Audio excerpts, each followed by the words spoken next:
to give your name and anything you have to say, sir. Yeah, my name is Mike Bender, and I'm Courtney's father.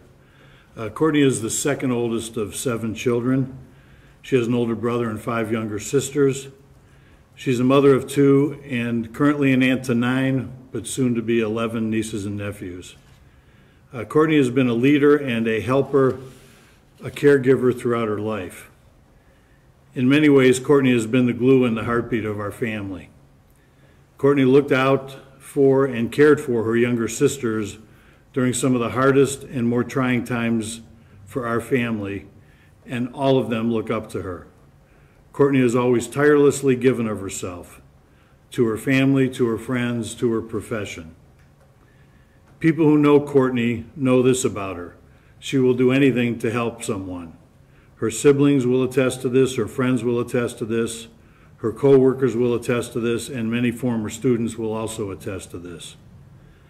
I don't know if Courtney still has the note that she showed me one time from a parent from one of her students, thanking her for the role that she played in helping her son successfully complete high school. If I recall correctly, he was the first member of his family to complete high school.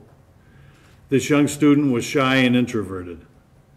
Courtney brought him out of his shell by suggesting that perhaps he could bring his pet snake to school, but only if he taught each student in the class to handle the snake in a way that would make the other students comfortable. That moment brought this student self-worth, and he immediately became more accepted by his fellow students. He succeeded because of Courtney's caring and insight. Courtney is a helper and a caregiver. That's just who she is. I understand that you've received some letters from various people who Courtney has known during her life. I believe these letters have been from friends and co-workers. People who know Courtney love Courtney, and she is loved because of the love she has shown to others. That is simply who Courtney is. I thank God that I am not defined or judged by my worst moments in life, and I'm guessing that everyone else here can say the same thing. I know who Courtney is. She's a good person. I also know that her lapse of judgment is not who she is. She will not be defined by the worst moment of her life. Her life has been turned upside down by what she did. I can attest to the work that she is putting in to understand why it happened, and she is making decisions and choices to try to piece her life back together. Courtney has a long journey in front of her. She understands that. And the family and friends that Courtney has always supported will be there to support her on this journey. Thank you for your consideration. Very much, sir. Appreciate it. Okay. Ms. Alford?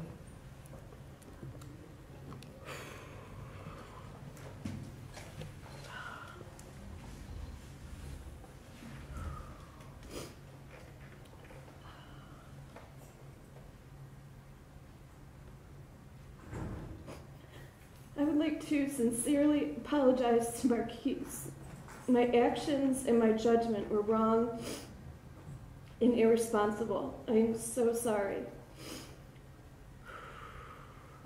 There isn't a day that isn't consumed with thinking about my wrongdoing and how it affected you. I'm so sorry. To my husband, I am so sorry for all of this that I have put you through.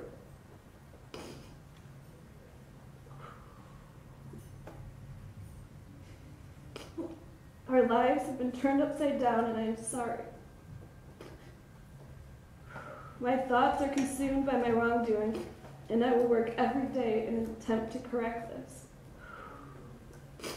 I'd also like to apologize to my family.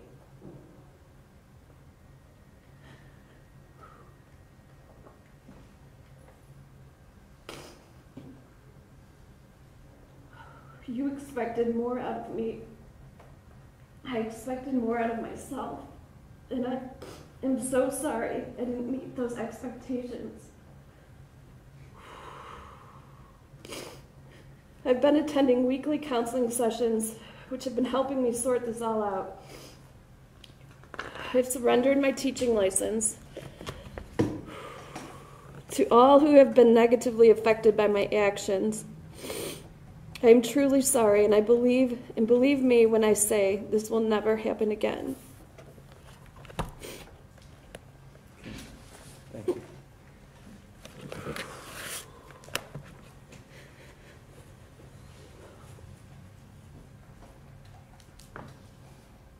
Just a moment.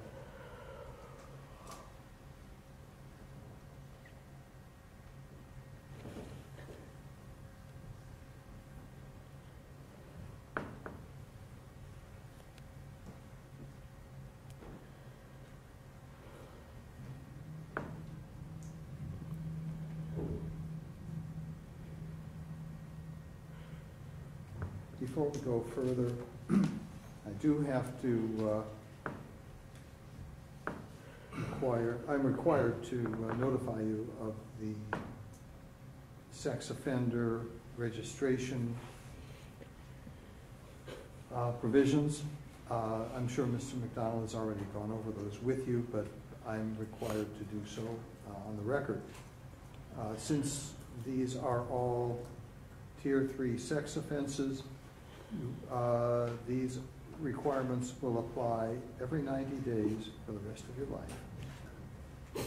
You will be required to register in person with the sheriff of any county in which you establish residency within 3 days of coming into that county. You also will be required to register in person with the sheriff of the county in which you establish a place of education or employment immediately upon coming into that county. If you establish a place of education or employment in another state, but maintain a residence here, you also will be required to register in person with the sheriff or appropriate official in that other state immediately upon coming into that state. After the date of initial registration, you will be required to periodically verify your residence address, place of employment, and/or place of education at the county sheriff's office no earlier than 10 days prior to your verification date. If you change residence address, place of employment, and/or place of education, you shall provide written notice in person of that change to the sheriff with whom you most recently registered, and to the sheriff in the county in which you intend to reside or establish a place of employment and/or place of education, at least 20 days prior to any change and no later than 3 days after the change of employment. You shall provide written notice in person within 3 days of any change in vehicle information, email addresses, internet identifiers, or telephone numbers registered to or used by you to the sheriff with whom you most recently have registered. As I note, these requirements will apply every 90 days for the remainder of your life. It's my understanding that you presently reside in Summit County? That's correct. And is that your expected residence address? Okay. Mr. McDonald, number 9, ask her to sign an acknowledgement of having heard that. And then we'll get a copy of that to your client. Thank you. Thank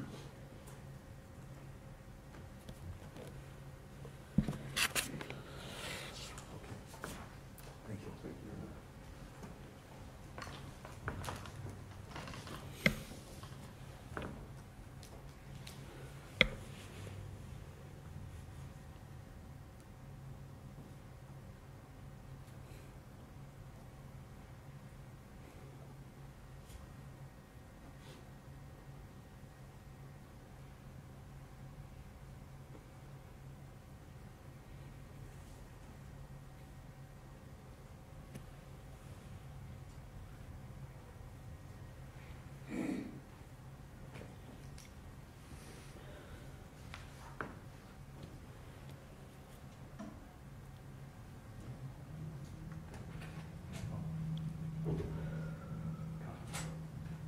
Just one copy. Okay. Obviously, these are always difficult decisions to make, particularly, and I've had several occasions to handle similar issues, where a person with little or no prior record has committed an act or a series of acts that are disturbing. We all have seen examples of, more recently, of people in positions of authority, including the highest positions in government, in politics, in business, who have been brought down by sexual activities,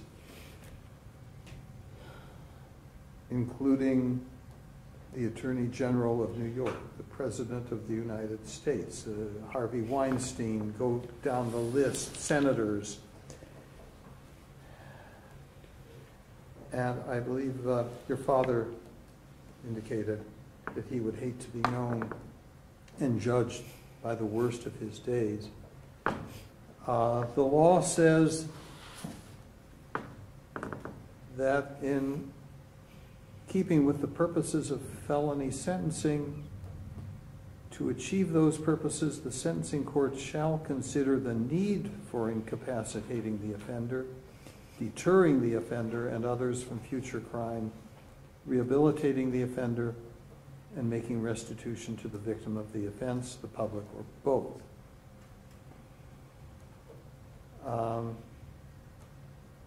The sentence imposed for a felony shall be reasonably calculated to achieve the two overriding purposes of felony sentencing, commensurate with and not demeaning to the seriousness of the offender's conduct and its impact upon the victim, and consistent with sentences imposed for similar crimes committed by similar offenders.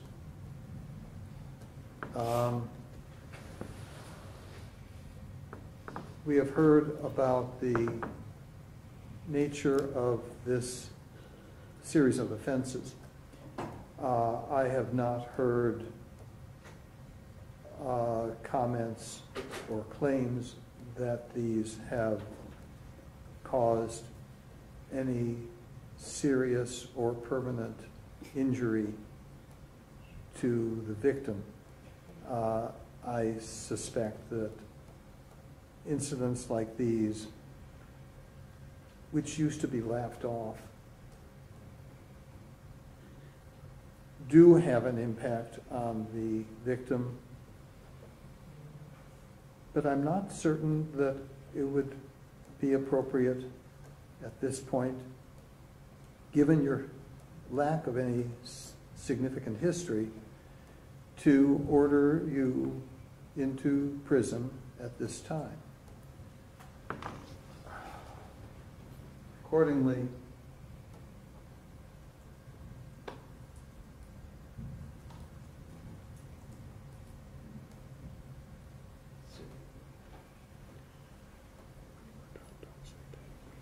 this will take me a moment.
Okay. What I'm going to do is order you to be sentenced to 2 years of community control sanctions, which is the requirement for the sex offender program. You will be supervised by the probation department sex offender unit. Abide by all rules and regulations of the probation department's report as directed by a probation officer.